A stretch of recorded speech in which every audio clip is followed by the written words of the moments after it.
Hello students, তোমরা সবাই কেমন আছো? স্টুডেন্টস, গত ক্লাসে তোমাদেরকে আবর্তন দেখিয়েছিলাম। আবর্তন বলতে কি বোঝায় এবং তার নিয়ম কানুন এবং আবর্তন কোন পথ থেকে কোন পথে আবর্তন করা হয় সেগুলো তোমাদের সবকিছু ডিটেলসে বলেছিলাম। স্টুডেন্টস, আজকের ক্লাস হচ্ছে তোমাদের বিবর্তন বা অবভার্সন এবং তার নিয়মাবলী, রুলস অফ অবভার্সন অ্যান্ড বিবর্তন তাহলে কাকে বলে এবং তার নিয়মাবলী কি।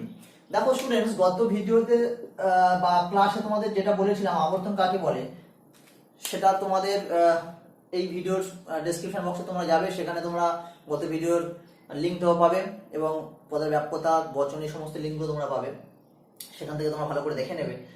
দেখো, আবর্তনটা তোমাদের ঠিক বিপরীত হচ্ছে কি বিবর্তন, মানে আবর্তনের কিছু কিছু জিনিস বিবর্তনে পুরোপুরি উল্টো হয়ে যাবে। কিরকম?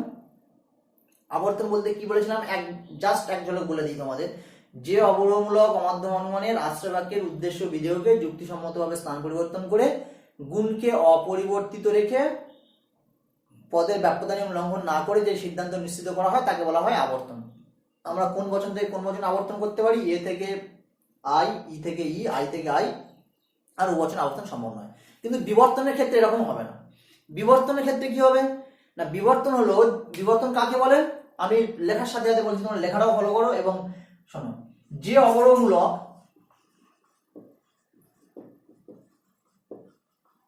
অমাধ্যম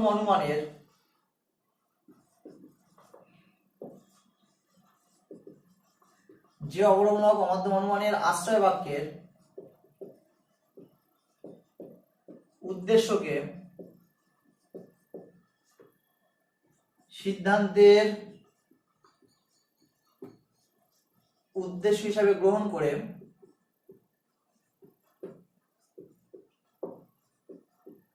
আশ্রয় বাক্যের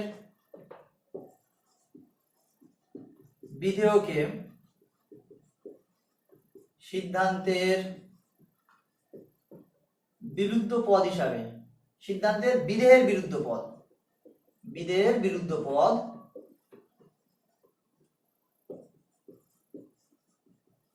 হিসাবে গ্রহণ করে গুণকে পরিবর্তিত করে পরিমাণকে একই রেখে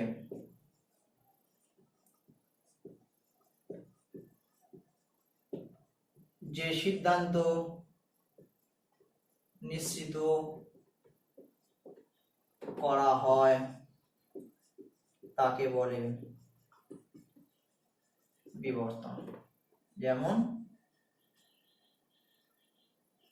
সকল সোনা হয় মূল্যবান ধাতু,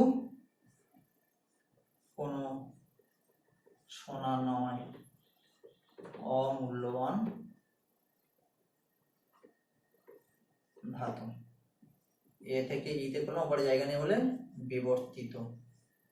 এটা হচ্ছে বিবর্তনীয়, তার থেকে আমার কোনো বিবর্তিত।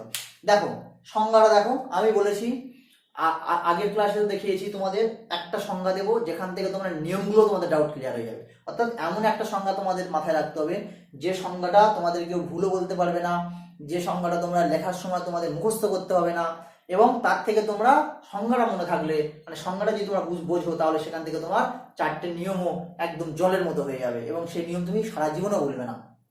দেখো, যে অবরমূলক অমাধ্যম অনুমানের আশ্রয় বাক্যের উদ্দেশ্যকে সিদ্ধান্তের উদ্দেশ্য হিসাবে গ্রহণ করলাম। তাহলে আশ্রয় বাক্যের উদ্দেশ্য কোনটা ছিল? শোনা। সিদ্ধান্তের উদ্দেশ্য হিসাবে গ্রহণ করলাম, সাবজেক্টকে সাবজেক্টের জায়গায় রেখে দিলাম। একটা নিয়ম হয়ে গেল, কিন্তু ভালো করে শোনো। তাহলে যে অবরমূলক অমাধ্যম অনুমানের আশ্রয় বাক্যের উদ্দেশ্যকে সিদ্ধান্তের উদ্দেশ্য হিসাবে গ্রহণ করে আশ্রয় বাক্যের বিধেয়কে সিদ্ধান্তের বিধেয়ের বিরুদ্ধ পদ, আশ্রয় বাক্যের বিধেয়কে সিদ্ধান্তের বিধেয় হিসেবে গ্রহণ করলাম। কেমন বিধেয় না, তার একটা বিরুদ্ধ পদ। বিরুদ্ধ পদ বলতে কি হয় জানো তো? মূল পদের বিরুদ্ধ পদ হলো সেই পদ, মানে বিরুদ্ধ পদ হচ্ছে সেই পদ যেটা মূল পদের সাথে অযোগ করলে তার বিরুদ্ধ পদ পাওয়া যায়। অর্থাৎ মূল্যবান ধাতুর সাথে যদি আমি বিরুদ্ধ পদ যোগ করি তাহলে আর যাবতীয় যা আছে সবাইকে বুঝিয়ে যায়। ধরো লাল, কোন একটা বস্তু লাল, লাল ফুলের সাথে আমি যদি বিরুদ্ধবাদ যোগ করি তার মানে আমি কি অলাল বলবো। বিপরীত কিন্তু আলাদা, মানে বিরুদ্ধবাদের মানে কোনো একটা পদের বিপরীত পদ বলতে কি বোঝাচ্ছে, যে লালের বিপরীত নীল বলতে পারি বা আরো অন্য কিছু আছে বলতে পারি, সাদা বলতে পারি। কিন্তু বিরুদ্ধপদ বলতে বোঝাচ্ছে যে লাল ছাড়া আর যাবতীয় যা আছে সবাইকে বুঝিয়ে গেল। তাহলে বিরুদ্ধপদ হচ্ছে কি মূল পদের সাথে যখন আমি অযোগ করবো তখন আমার সেটাকে বিরুদ্ধপদ হয়ে যাবে। তাহলে বিরুদ্ধপদ বলতে কি বোঝায় বুঝতে পেরেছো তো, যে বিরুদ্ধপদ হলো সেই পদ যেটা মূল পদ থেকে আর বাকি যা আছে সবাইকে বুঝিয়ে যাওয়া, মূল পদ ছাড়া বাকি যা আছে সবকিছুকে বুঝিয়ে যাওয়া। মানে মূল্যবান ধাতু, তাহলে কে মূল্যবান ধাতু, সোনা। তাহলে অমূল্যবান ধাতু অর্থাৎ মূল্যবান ধাতু ছাড়া আর যা যা আছে সবাইকে বুঝিয়ে গেল, মানে সোনা ছাড়া আর যা যা আছে সবাইকে বুঝিয়ে যাওয়া হলো। অর্থাৎ লাল ছাড়া আর বাকি যাবতীয় যা যত কালার আছে সব কালারকে অ দিয়ে আমি যোগ করে দিলাম, অর্থাৎ সেটা হচ্ছে বিরুদ্ধ পদ। এবারে দেখো তাহলে কি বলছিলাম, যে মানে বিধেয়ের আশ্রবাক্যের বিধেয়ের বিরুদ্ধকে আশ্রবাক্যের বিধেয়কে সিদ্ধান্তের বিধেয়ের বিরুদ্ধ পদ হিসাবে গ্রহণ করলাম। 2 নম্বর নিয়ম হয়ে গেল, গুণকে পরিবর্তন করতে হবে। গুণকে পরিবর্তন করতে হবে কেন, দেখো এখানে হয় ছিল নয় হয়ে গেল, কিন্তু দেখো আমরা যখন আবর্তন করেছিলাম গুণের কিন্তু কোনো পরিবর্তন হয়নি, এবং সেখানে আবর্তনে কি হয়েছিল, বিধেয়টা উদ্দেশ্য স্থানে চলে এসেছিল আর উদ্দেশ্যটা বিধেয় স্থানে চলে গিয়েছিল। এখানে কি হলো, উদ্দেশ্য জায়গায় বসে গেল, গুণটা পরিবর্তন হয়ে গেল, সদর্থক থাকলে নর্থক হবে, নর্থক থাকলে সদর্থক হলো, আর কি হলো না মূল পদের বিরুদ্ধ পদটা যোগ হলো। অর্থাৎ সিদ্ধান্তের বিধেয়তে প্রেডিকেটে যে পদ থাকবে তার সাথে অ যোগ করে দেবে, দিলে বিরুদ্ধ পদকে বুঝিয়ে যাবে। পরিমাণটা একই থাকবে, অর্থাৎ দেখো আমরা যখন আবর্তন করেছিলাম তখন কি করেছিলাম, এ বচন থেকে আই বচনে করেছিলাম। তাহলে এ বচন হচ্ছে ইউনিভার্সাল বচন, সেখান থেকে আমরা পার্টিকুলার বচনে একটা আবর্তন করেছিলাম। এক্ষেত্রে কিন্তু ইউনিভার্সাল থেকে ইউনিভার্সাল, পার্টিকুলার থেকে পার্টিকুলার বচনে আবর্তন করতে হবে, বিবর্তন করতে হবে। অর্থাৎ বিবর্তনের ক্ষেত্রে তাহলে বিবর্তনের সংজ্ঞাটা একবার ভালো করে বুঝে নাও, যে অবরমূলক অমাধ্যম অনুমানের আশ্রয় বাক্যের উদ্দেশ্যকে সিদ্ধান্তের উদ্দেশ্য হিসাবে গ্রহণ করে, আশ্রয় বাক্যের বিধেয়ের বিরুদ্ধ পদকে সিদ্ধান্তের বিধেয় হিসাবে গ্রহণ করে, গুণকে পরিবর্তন করে পরিমাণকে একই রেখে যে সিদ্ধান্ত নিশ্চিত করা হয় তাকে বলা হয় বিবর্তন। এবারে বিবর্তন আমরা একটা বাক্যের এক্সাম্পল দেবো এবং তার 4টে নিয়ম দেখিয়ে দেবো, একবারই বলেছি। তাহলে ফার্স্ট নিয়মে কি বলা হচ্ছে, একটা এক্সাম্পল দিলাম, কোন মানুষ নয় চতুষ্পদী, এটা একটা বাক্য বচন, তার থেকে আমি করলাম দেখো পরিমাণটা একই রাখলাম, কোন পরিমাণটা একই রাখলাম, সকল কি হয় মানুষ হয় অচতুষ্পদী। এখানে এ কেন হলো, দেখো যখন তুমি গুণের পরিবর্তন করবে আর পরিমাণকে একই রাখবে, তার মানে কি পার্টিকুলার থেকে পার্টিকুলারে যাবে আর ইউনিভার্সাল থেকে ইউনিভার্সালে যাবে, এটা হচ্ছে একদম সহজ হবে।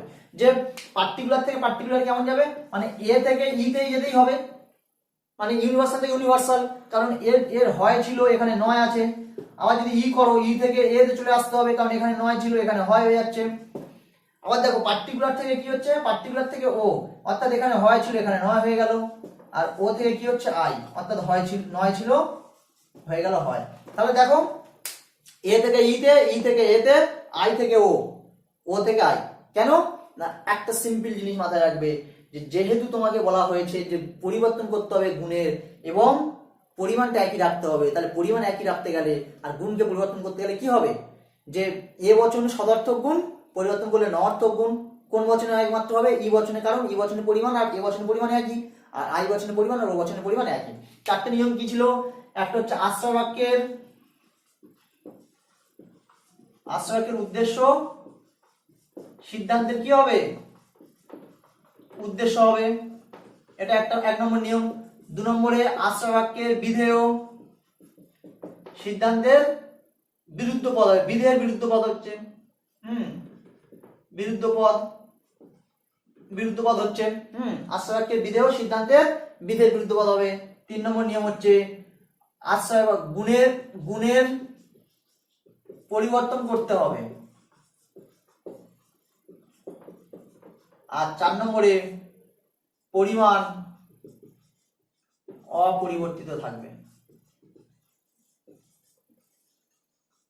এই 4টে নিয়ম ব্যাস হয়ে গেল। তাহলে তোমাদের বিবর্তনটা দেখো একেবারে কতভাবেই মানে কত সহজেই বলে দিলাম যে যেটা যে একটা সংজ্ঞা শুধু মাথায় রাখবে, যে সংজ্ঞা থেকে তোমার 4টে নিয়ম, এবং সেখানে তুমি কিভাবে করবে। এখানে দেখো এক্সাম্পলে আমি দেখালাম যে তোমার ই বচন ছিল, বিবর্তনীয় বচন হচ্ছে ই, তাকে আমি এতে বিবর্তন করলাম, বিবর্তিত করলাম। কিভাবে বিবর্তিত করলাম? এভাবে দেখো, উদ্দেশ্যপদ যা ছিল সেখানে উদ্দেশ্য বসিয়ে দিলাম। এটা সব বচনের ক্ষেত্রে তাই করবে। আই থাকলে আই ওতে যখন করবে তখন উদ্দেশ্য বসিয়ে দেবে, বিধের জায়গায় বিধেয় বসিয়ে দেবে, শুধু তার আগে একটা অ যোগ করে দেবে, আর কিচ্ছু কাজ নেই। আর এখানে কি আছে? নয় আছে, এখানে হয় করে দেবে। আর এখানে পরিমাণটা তো একই থাকবে, এ বচন থাকলে ই বচনের পরিমাণ যা হবে তাই লিখবে। মানে আমাদের 4টে তো জিনিস মাথায় রাখতে হবে। সেটা কি? সেটা হচ্ছে কি আমার সব যে জিনিসটা বলেছি যে এ বচন থেকে ই বচনে যেতে হবে, আর আই বচন থেকে ও বচনে যেতে হবে, বা ই থেকে ধরে নাও এতে যেতে হবে। কারণ এটা থেকে এটা যদি যাই তাহলে এটা থেকে এটাতেও আসতে হবে। আই থেকে ওতে যাবে আর ও থেকে আই যাবে, তাহলে কি হবে? গুণের পরিবর্তনগুলো হয়ে যাবে। এখানে হয় গুণ ছিল সেটা নয় হয়ে যাবে, এখানে নয় ছিল এটা হয় হয়ে যাবে, আর বাকি সবকিছু কিন্তু একইভাবে থাকবে। একটা এক্সাম্পল আমি আই বচন থেকে ও বচনের দেবো, কারণ তোমাদের একটা এ বচনে দিয়েছি, একটা আই বচনে দেবো, দিয়ে এই ক্লাসটা শেষ করব। দেখো আমি দিলাম কোনো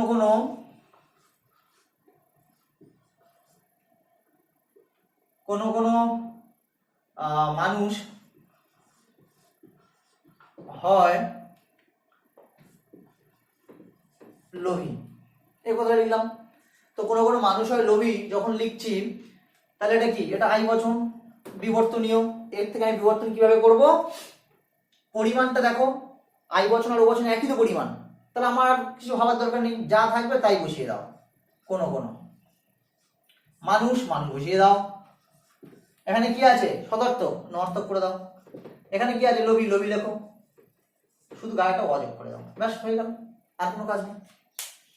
এই গেল তোমাদের বিবর্তন। অর্থাৎ বিবর্তন করতে গেলে তোমাকে শুধু এইটুকু মাথায় রাখতে হবে যে আমার যাই পরিমাণ থাকবে সেই পরিমাণই বসবে। অর্থাৎ সদর্থক থেকে নর্থক বাক্য করতে গেলে আমাকে যা হয়, অর্থাৎ এ বচন যদি তুমি পাও তার থেকে তুমি একদম নিশ্চিন্ত হবে। আর কিছু ছেলেমেয়েরা প্রচুর এটাতে ভুল করে, বিবর্তন করতে এ থেকে দেখো আইতে করে দিয়েছে, ই থেকে ওতে করে দিচ্ছে, হ্যাঁ, মানে গুণকে আর পরিবর্তন করছে না।